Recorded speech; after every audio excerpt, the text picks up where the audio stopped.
Hi, this is Kay Mahne, and this is Mahne's Moments. I'm so glad to be here again this week to talk to you about this. This is a really exciting message because it's my own personal testimony of how the Lord came in and just completely changed my entire life. And I am forever grateful to Him for that. It happened at an early age for me. I was about 23, I think. And of course, I'm fixing to be 66, so it's been a long time. And I'm so glad I learned about Him early on. But there were some things that happened there, and that's what I want to talk to you about. Now, last week in video number 13, I said, "My cup runneth over." What did that really mean? I was talking about Psalm 23. Right after that, he says, "Surely goodness and love is going to follow me all the days of my life, and I will dwell in the house of the Lord forever." And that has been true for my life. Once I really turned my life over to the Lord and I was trusting Him for everything, and that's kind of what I want to share with you. But I said, that didn't come easily. God paid a price for that, for us. And so I told you that this week for video 14, I was going to actually talk about the experience of a broken heart. I had a broken heart, and I want to talk about my personal testimony a little bit. And I've said a few things from time to time to you guys about that. And that was the fact that my brother was dating my best friend, and I was dating his best friend. And I always say, girls, be careful who your brother brings to the door, because it may end up being a good situation and it may not be a good situation. I was very young. I fell head over heels in love with my high school sweetheart.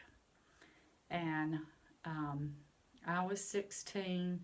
I was a sophomore, and he was a senior in the same high school. Now, it's interesting to me that my brother is still married to my best friend. And they've been married for a long time. But I did get married, but I got divorced at 19. And I had a child. So I was left with raising my daughter by myself. I did not have any education.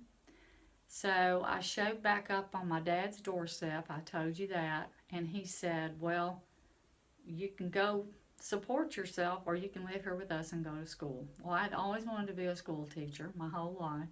It really just something I was in my genes, I think. And I used to play teacher when I was growing up. But so I decided to go to school, and I lived there with my parents, and they helped take care of my older daughter Michelle while I was going to school. And I dated other people because I had gotten divorced at 19, that's really young. As soon as I finished up my college, I moved out of the house again because I could make enough money to support me and my daughter and I should be saying. And we got a little apartment, and I was still dating, a few people, but not anybody seriously. I was really still in love with my first husband. I don't think you fall out of love that quickly. And he would, come and visit Michelle, and we actually redated again for about 6 months. And then he just kind of disappeared again. And, after another 6 months, he called me up one night and he said, "I just want you to know I've gotten married to somebody else." I said, "Oh, okay, And when I hung up, I really knew it was totally over. Even though it had really been over before, I think in my heart, I had become a Christian, and I really thought, well, God's going to give him back to me. And that's what I want to talk about. When things don't turn out like you think they're going to, what are you going to do with that? Does that mean God didn't love me? No, that's not what it meant. And I remember that was a real turning point for me that night after he called, because I got down on my knees before the Lord and I said, Lord, if I never get married again, I was probably about 23 years old, I am in this with you forever. I know I'm never going to be married to Charles again. He's married somebody else now. So I know that that has come to an end. And I had a choice to make. And that was when I really sold out to God. Because I said, Lord, you're in control of my life. And it's okay. If I don't ever get married again, it's all right. I just want to grow in you, love you, go to church, work, raise my daughter, and really just grow in the Lord and enjoy life. So I really, that night, I think, was a big turning point. I came to the end of Kay getting what she wanted, what I thought I wanted, which was my husband back again. But now, as time has gone on, I see that that would have probably been disastrous, because our relationship was very much like a roller coaster. It was up and down and all around, and he'd be here one minute and then the next minute he'd be gone. And after all these years, he is now on wife number 5. And I was lucky number 1. So it was probably best that that happened that way. But it really helped me come to the Lord. It really did help me come to the Lord. And he made me understand this. He wants us to understand that miracles are tied to our faith. Because see, that was really a miracle that he came to me that night. He talked to me in my spirit, and I knew everything was going to be okay. That everything was going to be okay. He asked us to just believe that what he says is true, that he loves you more than anything else, and that he wants you to have a good life. He wants you to be successful in whatever it is he has for you to do. And he is going to take care of you because you are one of his children. Once you become one of his children, you have all those benefits, which are a lot of things, because he promises that he is going to take care of you financially. And I really have a lot of stories about that I could tell, because I would sometimes get down to the last $20 to my name. There were times when we got down to the last macaroni and cheese that was in the cabinet. Or I didn't have money to fix a flat tire. Or I didn't have money to pay my car insurance and different things like that.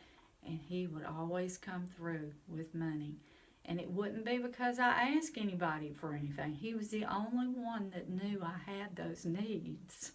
So when money would show up in an envelope in the mailbox for me, or in an envelope and a card on my desk at school, it wasn't because I had said anything. Nobody knew I needed that money. And it was just thrilling during that time to grow in the Lord, depend on him, and realize he was the one doing it. It wasn't me doing it. It wasn't anybody else doing it. And, you've got to just believe. That's what you got to do, because he's going to do it. Now, I also picked out 1 Corinthians 2, 4, and 5 today, because I want to say to you honestly that the message that I'm saying to you is not because I'm wise and that I have wise words to say to you. No. I want you to make sure that you understand that what I want you to get out of this message is the Spirit's power, how powerful the Lord is, how powerful he can be in your life, how your whole life can change. And mine certainly did. And that's going to be the message for next week. How did my life change after that?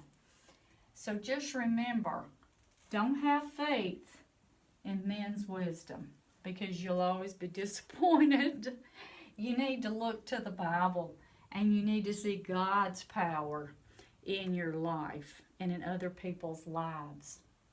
So just remember this: your hope needs to be in Jesus alone and not in anything else, not in money, not in another person. And I had to learn that. I had to learn that. But also, even when things don't change and things don't turn out like you think they're going to, even if he says no or wait, sometimes he's going to say yes when it's the right time. And so I was divorced for 12 years. I dated very little. And I finally met Mr. Mahne. And we've been married now for 34 years. And he was just a godsend. Literally, he was godsend. We were a blind date. And I say he's been blind ever since. And so that's where I want to go next week. Will be video 15. I hope you'll be watching, because it's going to be the rest of the story, which is going to be our love story that occurred because of what the Lord did in both of our lives before we met. And then he brought us together. And we're still together. And we're still in love. And we're still best friends.